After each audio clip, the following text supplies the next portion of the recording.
Praise the lord. దేవునికి స్తోత్రం. కీర్తన గ్రంథము 55వ అధ్యాయము 17 నుంచి 22 వరకు ధ్యానించుకుందాం.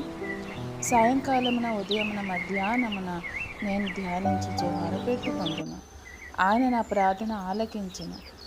నా శత్రువులు అనేకులై ఉన్నారు, అయినను వారు నా మీదికి రాకుండానట్లు సమాధానము కలుగజేసి ఆయన నా ప్రాణమును విమోచించి ఉన్నాడు.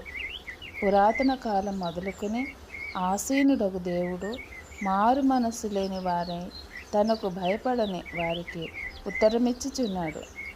తమతో సమాధానముగా ఉన్నవారికి వారు బలాత్కారం చేయుదురు. తాము చేసిన నిబంధన అతిక్రమించుదురు. వారి నోటి మాటలు వెన్నవలె మృదువుగా ఉన్నవి, అయితే వారి హృదయములో కలహమున్నది. వారి మాటలు చమురు కంటే నునుపైనవి, అయితే అవి వరదీసిన కత్తులే. నీ భారము యెహోవా మీద మోపుము, ఆయన నిన్ను ఆదుకును. నీతిమంతులను ఆయన ఎన్నడూను కదలనీయడు.